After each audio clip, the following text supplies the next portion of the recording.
नमस्कार मंडळी, सुलभास तडका या यूट्यूब चॅनलवरती तुमच्या सर्वांचं खूप खूप स्वागत आहे।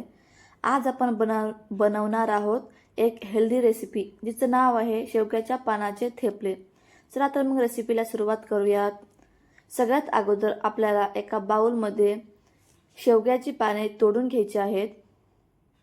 आपल्याला शेवग्याची छान अशी कवळी पाने घेऊन तोडून घ्यायची आहेत आणि इथे फक्त शेवग्याचे असे पानं तोडून घ्यायचे आहेत। ते बारीक बारीक देठ तोडून घ्यायचे नाही आहेत। त्यामुळे तुम्ही छान असं कोवळी पाने तोडून घ्या। आता आपली इथे सर्व पाने तोडून झालेली आहेत। तर आता आपल्याला या पाण्यामध्ये पाणी टाकून ही पाने स्वच्छ धुवून घ्यायची आहेत।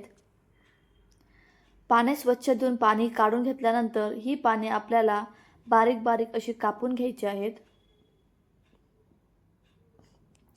पाने छान बारीक बारीक कापून घ्यायचे आहेत, जिच्यामुळे थेपल्यामध्ये जास्त पाने लागणार नाहीत।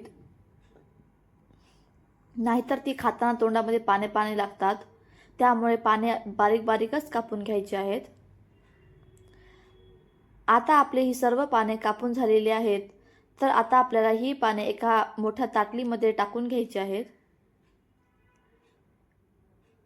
ही सर्व पाने ताटामध्ये घेतल्यानंतर यामध्ये आपल्याला 1.5 वाटी गव्हाचं पीठ, अर्धी वाटी बेसनचं पीठ, 2 चमचे तीळ, हळद, लाल तिखट, चवीनुसार मीठ, गरम मसाला, धने पावडर, आमचूर पावडर आणि पाऊण वाटी दही टाकून घ्यायचे आहे।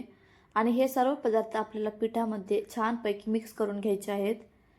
सर्व पदार्थ पिठामध्ये मिक्स केल्यानंतर आपल्याला यामध्ये लागेल तसं थोडंसं पाणी टाकून हे पीठ छान असं मऊ मळून घ्यायचं आहे।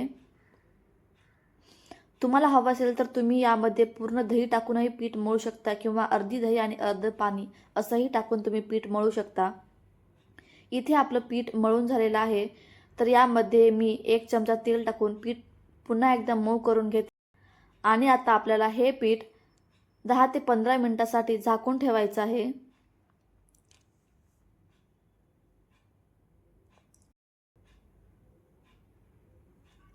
10 ते 15 मिनिटांनंतर आपलं हे पीठ पुन्हा एकदा छान मऊ मळून घ्यायचं आहे। पीठ छान मऊ मळून झाल्यानंतर आपल्याला कोरडं पीठ घेऊन याच पिठाचा एक छोटासा गोळा घेऊन आपल्याला त्याला कोरडं पीठ लावून हा पिठाचा गोळा लाटून घ्यायचा आहे। आपल्याला हे थेपले अतिशय पातळ असे लाटून घ्यायचे आहेत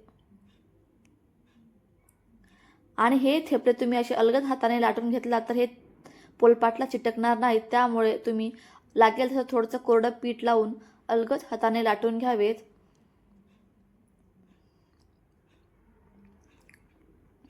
तुम्ही पाहू शकता मी इथे किती पातळ असा थेपला लाटून घेत आहे।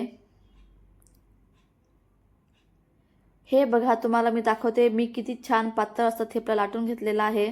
अशाच प्रकारे तुम्हालाही पातळ थेपला लाटायचा आहे। आता आपला थेपला लाटून झालेला आहे। तर आता आपण गॅसवरती तवा गरम करून घेऊयात आणि तवा गरम झाल्यावरती त्याला तेल लावून घेऊन त्यावरती थेपला टाकून घेऊयात। खालच्या साईडने थेपला छान भाजल्यानंतर आपल्याला थेपला परतवून दुसऱ्या साईडने देखील छान भाजून घ्यायचा आहे। त्यानंतर आपल्याला कपड्याच्या साहाय्याने हा थेपला छान भाजायचा आहे। कपड्याने जर थेपला आपण दाबून भाजला तर थेपला सगळीकडून चांगला भाजला जातो, कुठेही कच्चा राहत नाही। त्यासाठी तुम्ही थेपला कपड्याने आणि इथे आपला थेपला भाजून आहे। आता आपल्याला या थेपल्याला दोन्ही साईडने छान असं तेल लावून घ्यायचं आहे, त्यामुळे थेपले मऊ राहतात। हे पहा, आता माझा थेपला भाजून झालेला आहे। अशाच प्रकारे आपल्याला सर्व थेपले भाजून घ्यायचे आहेत। आता आपण हे थेपले एका प्लेटमध्ये काढून घेऊयात आणि हे थेपले तुम्ही दह्यासोबत किंवा लोणच्यासोबत कशासोबतही खाऊ शकता। आणि रेसिपी आवडल्यास सुलभास तडका यूट्यूब चॅनलला लाईक, शेअर आणि सबस्क्राईब नक्की करा।